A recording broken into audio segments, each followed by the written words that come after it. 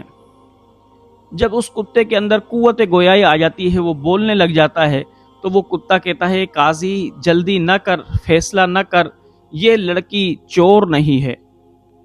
قاضی نے جب یہ سنا تو حیران ہو گیا کہ بھئی کتا بھی کلام کرتا ہے، اب یہ تو میرے رب کی شان ہے کہ جس مخلوق کو چاہے زبان دے دے۔ بخاری شریف کی حدیث ہے، نبی پاک صلی اللہ علیہ وسلم نے فرمایا کہ ایک مرتبہ ایک شخص بیل چلا رہا تھا، تو بیل نے اس چلانے والے سے کلام کیا کہ میں اس کام کے لیے تو پیدا نہیں ہوا جس کام کے لیے تم مجھے چلا رہے ہو۔ تو صحابہ کرام حیران ہوئے کہ یا رسول اللہ، بیل بھی کلام کرتا ہے؟ تو نبی پاک صلی اللہ علیہ وسلم نے فرمایا ہاں، اگر اللہ چاہے تو جس مخلوق سے چاہے کلام کی طاقت دے دے اور وہ مخلوق کلام بھی کرتی ہے۔ اور پھر پیارے آقا نے فرمایا میں، ابو بکر اور عمر فاروق اس بات پر ایمان رکھتے ہیں۔ تو میرے بھائیوں، اس کتے کو اللہ نے قوت گویائی دی، وہ کلام کرنے لگا۔ اس نے کہا کہ اے قاضی، یہ لڑکی چور نہیں ہے بلکہ یہ چور کوئی اور ہے، ابھی تم فیصلہ نہ دو، ابھی میں ایک گواہ لے کر آتا ہوں، وہ گواہ بتائے گا کہ اصل چور کون ہے۔ قاضی حیرانگی کے عالم میں یہ سارا معاملہ دیکھ رہا تھا کہ اللہ کی عجب شان ہے، کتا آ کر گواہی دے رہا ہے۔ اب کتے نے جب قاضی کو روکا تو قاضی نے جلادوں کو حکم دیا کہ کچھ دیر صبر کرو۔ اب وہ کتا دوبارہ بھاگتا ہوا گیا اور تھوڑی دیر کے بعد ایک بوڑھے شخص کو لے کر آیا، جو بیچارہ بالکل کمزور نحیف سا تھا، سر کے بال بھی، داڑھی بھی سفید ہو چکی تھی، جسم بھی اس کا لرز رہا تھا۔ وہ آیا تو جیسے ہی وہ دربار کے اندر داخل ہوا، قاضی کی عدالت میں داخل ہوا، تو بادشاہ نے جب اس بزرگ کو دیکھا، اس بوڑھے انسان کو دیکھا، تو بادشاہ کا چہرہ زرد ہو گیا اور اس کا جسم بھی لرزنے لگا۔ قاضی نے بادشاہ کی یہ کیفیت بھانپ لی۔ اب لیکن جب وہ بزرگ آ گیا، وہ بوڑھا شخص آ گیا، تو قاضی نے کہا کہ ہاں بھائی بتاؤ، تم یہاں پر کیا بتانے کے لیے آئے ہو، اور یہ کتا تمہارے ساتھ آیا ہے، بتاؤ کیا بتانا چاہتے ہو۔ تو وہ بوڑھا شخص کہنے لگا اے قاضی، یہ لڑکی چور نہیں ہے بلکہ میرا یہ بیٹا جو بادشاہ بنا بیٹا ہے یہ چور ہے۔ قاضی بڑا حیران ہوا کہ بادشاہ کی کیا حالت ہے اور اس کے والد کی کیا حالت ہے۔ قاضی نے کہا کہ پورا معاملہ مجھے سمجھاؤ، ہوا کیا۔ تو وہ بوڑھا شخص کہنے لگا اے قاضی، میں تجھے سچ سچ ساری بات بتاتا ہوں۔ جوانی کے اندر میں اور اس لڑکی کا باپ دونوں مزدوری کیا کرتے تھے، پہاڑوں کی کانیں کھودا کرتے تھے۔ تو ہم نے جب کانیں کھودی تو ہمیں 12 کڑے ملے سونے کے، تو 6 میں نے رکھ لیے، 6 اس لڑکی کے والد نے رکھ لیے۔ اب میں نے اپنے ان کڑوں کو، کچھ کڑوں کو بیچا اور بیچ کر پیسہ میں نے اپنے بیٹے کے حوالے کر دیا۔ بیٹے نے کاروبار شروع کیا تو اس کے اندر ترقی ہوتی گئی اور یہ اتنا امیر کبیر ہو گیا کہ پھر اس نے یہ پورا شہر ہی خرید لیا۔ لیکن جب یہ بادشاہ بن بیٹھا اور اس نے شادی کر لی تو پھر یہ مجھے تھپڑوں سے مارتا، میری بے قدری کرتا، اور حتیٰ کہ ایک دن ایسا آیا کہ اس نے میرے سارے کنگنوں پر قبضہ کر لیا جو بچے تھے، اور مجھے محل سے دھکے دے کر نکال دیا۔ میں قسم پرسی کے عالم کے اندر ساحل سمندر کے پاس ایک جھونپڑی بنا کر رہتا ہوں، اور میں کما نہیں سکتا، وہاں پر ہی پڑا رہتا ہوں۔ تو قاضی نے کہا کیا یہ بادشاہ جو تیرا بیٹا ہے یہ تیری مدد کرتا ہے یا نہیں؟ تو وہ بوڑھا شخص کہنے لگا نہیں، یہ ایسی ناخلف اولاد تو اللہ کسی کو نہ دے، اس نے تو نکالنے کے بعد کبھی میری مدد بھی نہیں کی۔ قاضی نے پھر کہا کہ لیکن تمہیں کیسے پتہ لگا کہ تم یہاں پر آؤ اور یہ مقدمہ کے اندر گواہی دو؟ تو وہ بوڑھا شخص کہنے لگا مجھے کتے نے بتایا کہ ایک عبارت گزار لڑکی پھنس گئی ہے، اور مجھے حاطف غیبی سے بھی آواز آئی کہ جاؤ اس لڑکی کی مدد کرو، اللہ رب الجلال کی رحمت اس لڑکی کے ساتھ ہے، اگر تم نے اس لڑکی کی مدد نہ کی تو پھر اللہ کا عذاب تم پر بھی اترے گا۔